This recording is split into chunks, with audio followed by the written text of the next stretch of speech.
আরে ওয়ালটন এটা কি বানাইছে দেখেন, হাত থেকে এভাবে ফেলে দিচ্ছি তারপরে ফোন কিছুই হচ্ছে না, এবং দেখেন স্ক্রিন ঠিকঠাক আছে। আবার স্ক্রিনটাকে নিচের দিকে ফেলে দিচ্ছি, এই যে দেখেন স্ক্রিন নিচের দিকে পড়ার পরে এটা ঠিকঠাকভাবে কাজ করতেছে, এটা কিছুই হচ্ছে না। তার মানে এই ফোনটা খুবই শক্তপোক্ত। কথা বলছিলাম ওয়ালটন নেক্সট জি N75 এই ফোনটাকে নিয়ে। N75 নাম শুনলেই আমরা একটু নস্টালজিক হয়ে যাই, কারণ হচ্ছে N75 নোকিয়ার যে ফোনটা ছিল সেটা আমরা ছোটোবেলায় অনেকেই ইউজ করেছি।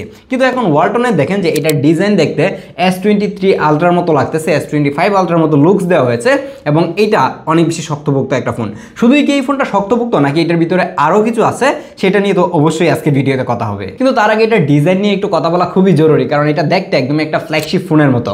যদিও কিনা এটা ফ্ল্যাগশিপ ফোন না, এটার প্রাইস মাত্র 13,499 টাকা। তার মানে খুবই বাজেট রেঞ্জের একটা ফোন, কিন্তু দেখতে মনে হয় যে লাখ টাকার একটা ফোনের মতো, কারণ এর পিছনে অনেকগুলো ক্যামেরা ইউজ করা হয়েছে। কিন্তু না, এই জায়গায় ক্যামেরা ইউজ করা হয়েছে শুধুমাত্র একটা, যেটা নিয়ে আমরা একটু পরেই কথা বলবো। আপনি যদি এর ব্যাক সাইডের ডিজাইনটা দেখেন, এই জায়গায় দেখেন যে কেমন একটা ফেদার ইফেক্ট দেওয়া হয়েছে। এইটা ঠিক ফেদার ইফেক্ট নাকি সমুদ্রের ঢেউয়ের মতো লাগতেছে আমি শিওর না, বাট আমার কাছে ডিজাইনটা ভালোই লাগতেছে। এটা সম্পূর্ণ প্লাস্টিক বিল্ডের একটা ফোন। এর ব্যাক সাইড এবং এর যে ফ্রেমটা রয়েছে সেটাতে প্লাস্টিক ইউজ করা হয়েছে, বাট প্লাস্টিক ইউজ করলেও খুবই শক্তপোক্ত প্লাস্টিক ইউজ করা হয়েছে, যার কারণে আপনি এটাকে চাইলে এভাবে ফেলে দিতে পারবেন। বাট এটা এই যে দেখেন ঠিকঠাকই আছে, কিছুই হবে না। ডিসপ্লেটাকে ফেলি, এই যে দেখেন ডিসপ্লেটাকে নিচের দিকে ফেলে দেওয়ার পরেও কিন্তু এটা ভাঙতেছে না, ঠিকঠাকভাবে কাজ করতেছে। আমি এটাকে আনলক করে দেখাচ্ছি, এই যে দেখেন ঠিকঠাকভাবে আনলক হচ্ছে, এবং দেখেন টাচটাও কিন্তু ঠিকঠাকভাবে কাজ করতেছে। এই ফোনটার বটমের দিকে তাকালেই 3.5mm অডিও জ্যাক পাবেন, তার পাশে হচ্ছে মেইন মাইক্রোফোন এবং USB Type-C পোর্ট, এবং এর যে মেইন স্পিকার গ্রিলটা রয়েছে সেটা, এটার মধ্যে কিন্তু স্টেরিও স্পিকার ইউজ করা হয়েছে। এর টপ সাইডে আসলে দেখতে পারবেন সেকেন্ডারি আরেকটা স্পিকার রয়েছে, দুইটা মিলে আপনাকে খুবই ভালো একটা সাউন্ড এক্সপিরিয়েন্স দিবে। কিন্তু এই ফোনটাকে যখন আবারও পড়ে যেতে নিচ্ছিল, কিন্তু এটার ভলিউম যখন আপনি 100% করে দিবেন, তখন দেখবেন যে এটার থেকে কিছুটা ডিস্ট্রশন আপনি পাবেন। এটার সাউন্ড নিয়ে আমি মোটামুটি স্যাটিসফাইড। এটা 80% পর্যন্ত সাউন্ড যখন রাখা যায় ভালোভাবেই কিন্তু শোনা যাচ্ছিল, কিন্তু আরেকটু বেশি লাউড হলে বেশি ভালো হতো। তারপর এটার মধ্যে কোনো প্রকার নয়েজ ক্যান্সেলেশন মাইক্রোফোন আমি খুঁজে পাই নাই। এরকম বাজেটের একটা ফোন থেকে আমরা অবশ্যই আশা করি যে একটা নয়েজ ক্যান্সেলেশন মাইক্রোফোন, যদি নয়েজ ক্যান্সেলেশন মাইক্রোফোন থাকে দেখা যায় যে আউটডোরে যখন আপনি কথা বলবেন তখন অপর পাশে আরেকটু ক্লিয়ারলি বেশি শুনতে পারবে। তো এটা দিয়ে আমি আউটডোরে কথা বলেও দেখেছি যে অপর পাশে খুব ভালোভাবেই শোনা যাচ্ছিল, কিন্তু নয়েজ ক্যান্সেলেশন মাইক থাকলে সেটার সাউন্ড কোয়ালিটিটা আরেকটু বেশি বেটার হয়। দেন যদি লেফট সাইডে আসেন তাহলে এই জায়গায় একটা সিম ট্রে থাকছে, যে জায়গায় আপনি দুইটা ন্যানো সিম কার্ডের পাশাপাশি একটা SD কার্ড ইউজ করতে পারবেন। এই ধরনের বাজেট রেঞ্জের ফোনগুলোর ক্ষেত্রে SD কার্ড কিন্তু খুবই ইম্পর্টেন্ট, কারণ আপনি ফোনের ইন্টারনাল স্টোরেজ আপনি যত বেশি ফাঁকা রাখবেন আপনার ফোনটা কিন্তু তত বেশি ফাস্ট থাকবে এবং আপনাকে লং টাইম ধরে ভালো একটা সাপোর্ট দিবে। দেখা যায় যে এই ধরনের বাজেট রেঞ্জের ফোনগুলো যখন আমরা 2-3 বছর ইউজ করি, ফোনের ইন্টারনাল স্টোরেজ যখন ফুল হয়ে যায় 80% to 90% চলে আসে, তখন দেখা যায় যে ফোন ল্যাগ হ্যাং করতে শুরু করে। তো আপনি যত বেশি আপনার ইন্টারনাল স্টোরেজ ফাঁকা রাখবেন আপনার ফোন তত বেশি মানে ফাস্ট কাজ করার পসিবিলিটি বেশি, যার কারণে অবশ্যই একটা ভালো মানের SD কার্ড ইউজ করার সাজেশন থাকবে। N75 এই ফোনটার সামনের দিকে তাকালে দেখবেন 6.7 ইঞ্চির একটা বিশাল বড় স্ক্রিন ইউজ করা হয়েছে, এবং এর উপরের দিকে একটা পাঞ্চোল কাট আউট রয়েছে। এই বাজারের ফোনগুলোর ক্ষেত্রে আমরা দেখতাম যে আগে ওয়ালটন কিন্তু ওয়াটার ড্রপ নচ ইউজ করতো, যেটা দেখতে অনেক বেশি ব্যাকডেটেড মনে হতো, বাট এটার সামনে দেখে অনেক বেশি মডার্ন মনে হচ্ছে। কিন্তু যদি আপনি বটমের দিকে তাকান তাহলে দেখবেন যে বটম চেইন এরিয়াটা একটু বেশি মোটা মনে হচ্ছে, এইটা আরেকটু ন্যারো করা গেলে বেশি ভালো হতো।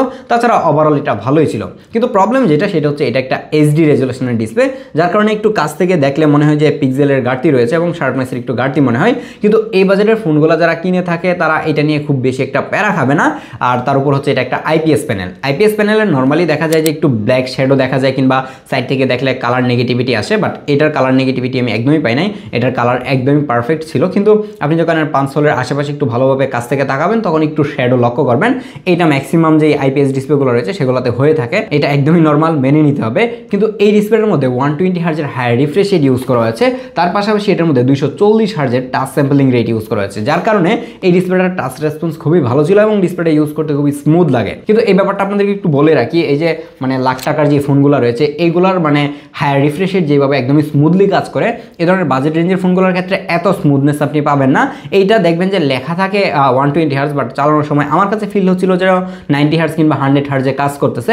তারপরেও বাজেট রেঞ্জের ফোনগুলোর ক্ষেত্রে এখন হায়ার রিফ্রেশ রেটটা মানে অ্যাপ্রিসিয়েট করার মতো। দেখা যায় যে একটা ফ্ল্যাগশিপ ফোনের এক্সপিরিয়েন্স হয়তো আপনি এটা থেকে পাবেন, বাট এটা ওভারঅল আমার কাছে ভালোই লেগেছে। এন্ট্রি লেভেল বাজেটের ফোনগুলো যারা কিনে থাকে ম্যাক্সিমাম টাইমই দেখা যায় তারা ইউটিউবে প্রচুর পরিমাণে ভিডিও দেখে অথবা ফেসবুকে সময় কাটায়, তাদের জন্য এই ডিসপ্লেটা একটা আইডিয়াল ডিসপ্লে বলতে পারেন। 10 থেকে 15,000 টাকা বাজেটে এই ধরনের ফোনগুলো যারা কিনে থাকে ম্যাক্সিমাম টাইমই দেখা যায় যে তারা হয়তো বা ফ্যামিলির যে সিনিয়র সিটিজেন রয়েছে তারা কিনে থাকে, অথবা কারো জীবনের প্রথম স্মার্টফোন। এই ধরনের ইউজারদের এক্সপেকটেশন অনেক বেশি থাকে, যে ব্যাপারটা এরকম না। তারা ম্যাক্সিমাম টাইমই দেখা যায় যে ইউটিউব, ফেসবুক এইসবই চালিয়ে থাকে, আর গেমিং করলেও দেখা যায় যে টুকটাক 2D যে গেমগুলো রয়েছে সেগুলো খেলে থাকে, অথবা সর্বোচ্চ গেলে ফ্রি ফায়ার খেলতে পারে, যার কারণে তাদের পারফরমেন্স নিয়ে খুব বেশি একটা মাথা ব্যথা নাই। কিন্তু ফোনের পারফরমেন্স যদি ভালো হয় তাহলে দেখা যায় যে লং টাইমে গিয়ে এটা ভালো একটা সাপোর্ট দেয়। এই ফোনটার মধ্যে প্রসেসর হিসেবে ইউজ করা হয়েছে ইউনিএসওসি T7250 যে এসওসিটা রয়েছে সেইটা, এবং এই বাজেটের ফোনগুলোর ক্ষেত্রে আমরা দেখি যে ম্যাক্সিমাম টাইম এই ধরনের এসওসিগুলো ইউজ করা হয়ে থাকে। কিন্তু এইটার প্রাইস যেহেতু 13,000 টাকার উপরে, মানে 13,500 টাকা, এই জায়গায় অবশ্যই আমরা মিডিয়াটেকের জি সিরিজের কোনো একটা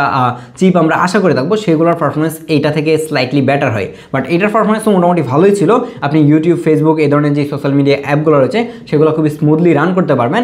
যেহেতু এটা বাজেট রেঞ্জের ফোন, পারফরমেন্স এত আহামরি ভালো না, যার কারণে আমি আপনাদেরকে অবশ্যই সাজেস্ট করবো যে এটাতে আপনি লাইট অ্যাপগুলো যেগুলো রয়েছে সেগুলো ইউজ করেন, like Facebook light, Messenger light, এই ধরনের লাইট অনেক অ্যাপ রয়েছে, সেগুলো যদি ইউজ করেন তাহলে দেখা যায় যে অনেকগুলো অ্যাপ ইউজ করলেও ফোনের পারফরমেন্স ঠিকঠাকভাবে কাজ করে। বাই দ্য ওয়ে, আমার হাতের এই ডিভাইসটা হচ্ছে 4/128GB ভেরিয়েন্ট, বাট ওয়ালটনের স্ক্যাম, হ্যাঁ আমি এটাকে স্ক্যামই বলবো, কারণ ওয়ালটনকে আমি বারবার এটার জন্য রিকোয়েস্ট করতেছি যে দেখেন তাদের বক্সের পিছনে 8GB র্যাপিড মেমোরি লিখে রাখছে, বাট এই জায়গায় কিন্তু র্যাম ইউজ করা হয়েছে মাত্র 4GB, কিন্তু তারা 8GB লিখে রাখছে।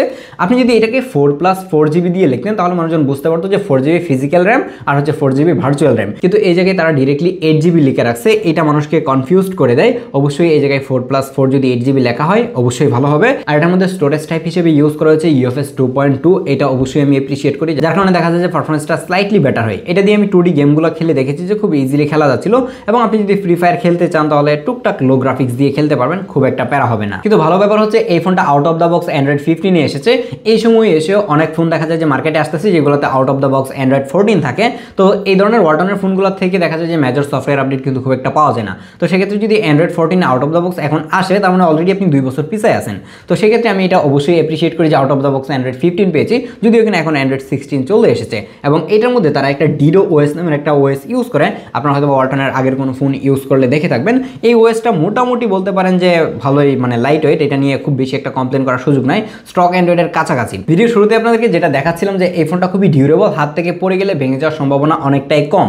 এই জায়গায় শেষ না, এটার মধ্যে কিন্তু IP রেটিং রয়েছে, IP64 এর ওয়াটার অ্যান্ড ডাস্ট রেজিস্ট্যান্ট রয়েছে, মানে হচ্ছে অ্যাক্সিডেন্টালি যদি ফোন হাত থেকে পানিতেও পড়ে যায় তারপরেও কিছু হবে না। কিন্তু এর মানে এটা না যে আপনি পানির নিচে গিয়ে এটা দিয়ে ফটোগ্রাফি করতে পারবেন। যদি টুকটাক দেখা যায় যে বৃষ্টি ছিটাপাটা পড়ে তারপর মনে করেন যে এটা কিছুই হবে না, আপনি জাস্ট মানে এভাবে মুছে আবারও ইউজ করতে পারবেন। তো এটা অবশ্যই একটা ভালো ব্যাপার এই বাজেটের ফোন থেকে। নাও কথা বলা যাক এটার ক্যামেরা নিয়ে। এটার ব্যাক সাইডে তাকালে মনে হয় যে S25 আলট্রাই হাতে নিছি, জাস্ট ক্যামেরা বামটাকে স্কিপ করলে এটা একদমই S25 আলট্রার মতো হয়ে যেত। এই জায়গায় মনে হচ্ছে না যে একদমই 5টা ক্যামেরা ইউজ করেছে, না, এই জায়গায় শুধুমাত্র 52 মেগাপিক্সেলের একটা সিঙ্গেল ক্যামেরা ইউজ করেছে। যদিও কিনা ওয়ালটনের স্পেসিফিকেশনে যদি যান তাহলে দেখবেন যে এই জায়গায় আরেকটা 2 মেগাপিক্সেলের ক্যামেরা ইউজ করেছে, বাট এটাও তারা মেনশন করে নাই যে 2 মেগাপিক্সেলের ক্যামেরাটা আসলে কি, ডেপথ সেন্সর না AI সেন্সর না হাবিজাবি কি দিছে, ওরা তারা নিজেও জানে না। যাই হোক, যার কারণে আমি বলবো যে ওইটা বাদ দেন, জাস্ট আপনি 52 মেগাপিক্সেলের একটা ক্যামেরার কথা চিন্তা করেন। আপনি 13,500 টাকার ক্যামেরার কথা চিন্তা করতে গেলে এটা মোটামুটি ঠিক ছিল। এই বাজেটের ফোন থেকে এর থেকে বেশি কিছু আশা করাটা ভুল হবে, কিন্তু এর থেকে স্লাইটলি বেশি আমরা আশা করতেই পারি। এটার ক্যামেরার পিকচার কোয়ালিটি জাস্ট স্যাম্পলগুলো দেখেন, আই থিঙ্ক আইডিয়া করতে পারবেন। এটার ছবিগুলো মোটামুটি শার্প ছিল, কিন্তু আরেকটু বেশি শার্পনেস এবং ডিটেল আমরা আশা করেছি। তার উপর দেখলাম যে এটা অনেক বেশি কন্ট্রাস্টি ছবি দেয়, শ্যাডো এরিয়াগুলোতে একটু বেশি ডার্ক করে ফেলে, এবং ডাইনামিক রেঞ্জ মোটামুটি ঠিকঠাক ছিল। এবং ডিরেক্ট সানলাইটে যদি আপনি ছবি তোলেন, প্রপার লাইট কন্ডিশনে শক্ত হাতে ধরে ছবি তোলেন, তাহলে এটা থেকে আপনি ইউজফুল ছবি কিন্তু বের করে আনতে পারবেন। কিন্তু এই বাজারের ফোন থেকে আমরা আরেকটু বেশি ক্যামেরা এক্সপেকটেশন করে থাকি। তাছাড়াও এটার কালারটা মোটামুটি ক্লোজ টু ন্যাচারাল ছিল। আর এই বাজারে যারা ফোন কিনবে ন্যাচারাল ফটোগ্রাফি তারা করতে চাবে না, তারা একটু স্যাচুরেটেড বুস্টেড কালারগুলাই পছন্দ করে থাকবে। তো সেই জায়গায় আমার কাছে মনে হয় যে ওয়ালটনের এদিকে আরেকটু নজর দেওয়া উচিত। দেন এটা দিয়ে আমি পোর্ট্রেট ফটোগ্রাফি করে দেখেছি যে পোর্ট্রেটের HD টাইপ কিংবা ব্লারিনেসটা মোটামুটি ভালোই ছিল, কিন্তু ব্লারিনেসটা কেন জানি একটু বেশি আর্টিফিশিয়াল লাগতেছিল। এইটা আরেকটু বেশি ন্যাচারাল করতে গেলে পোর্ট্রেটগুলো বেশি সুন্দর হতো, কিন্তু HD টাইপ মোটামুটি ভালোই ছিল। কিন্তু অনেক বেশি কমপ্লিকেটেড সিচুয়েশনে যদি আপনি এটা দিয়ে পোর্ট্রেট ফটোগ্রাফি করতে যান তাহলে দেখবেন যে HD টেক মাঝে মাঝেই মিস করছিল। আর ফ্রন্টে থাকছে একটা 8 মেগাপিক্সেলের ক্যামেরা, যেটা দিয়ে খুবই সুন্দর সুন্দর সেলফি তোলা যায়, কিন্তু দেখা যায় যে ম্যাক্সিমাম টাইমে ফেসটাকে বেশি সফট করে ফেলতেছিল। এই সফটনেসটা না করে যদি আরেকটু বেশি শার্প এবং ডিটেল ছবি তুলতে পারতো সেটা একটু বেশি ভালো লাগতো।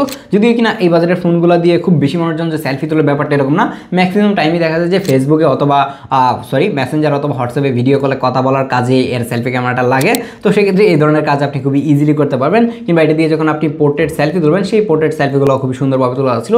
HD টেক মোটামুটি ভালোই করতে পারে। এই ধরনের বাজেট রেঞ্জের ফোনগুলোর ক্ষেত্রে আমরা বরাবরই দেখে থাকি যে ব্যাটারি ব্যাকআপ অনেক বেশি ভালো হয়ে থাকে। এর অন্যতম একটা কারণ হচ্ছে এই ফোনগুলো অনেক বেশি বড়সড় হয় এবং বড়সড় ব্যাটারি ইউজ করে। এটার মধ্যে 5000 mAh একটা ব্যাটারি ইউজ করা আছে, যেটা দিয়ে আপনি অনায়াসেই 1.5 দিনের মতো ব্যাটারি ব্যাকআপ পাবেন। এর অন্যতম কারণ হচ্ছে যে সেম ব্যাটারি দিয়ে দেখা যায় যে অন্য ফ্ল্যাগশিপ ফোনগুলোর ক্ষেত্রেও এত ভালো ব্যাটারি ব্যাকআপ পাওয়া যায় না, কারণ সেগুলোতে যে প্রসেসর ইউজ করা হয়ে থাকে সেই প্রসেসরগুলো অনেক বেশি বেশি পাওয়ারফুল, কিন্তু এই ধরনের ফোনগুলোর ক্ষেত্রে খুব বেশি পাওয়ারফুল প্রসেসর ইউজ করা হয় নাই, যার কারণে কিন্তু ব্যাটারি ব্যাকআপটা আমরা আলটিমেটলি বেশি পাই। এটা থেকে অনায়াসে আপনি 10 থেকে 11 ঘন্টার মতো কিন্তু স্ক্রিন অন টাইম পেয়ে যাবেন। ব্যাটারি ব্যাকআপ নিয়ে অ্যাটলিস্ট আপনাকে প্যারা খেতে হবে না।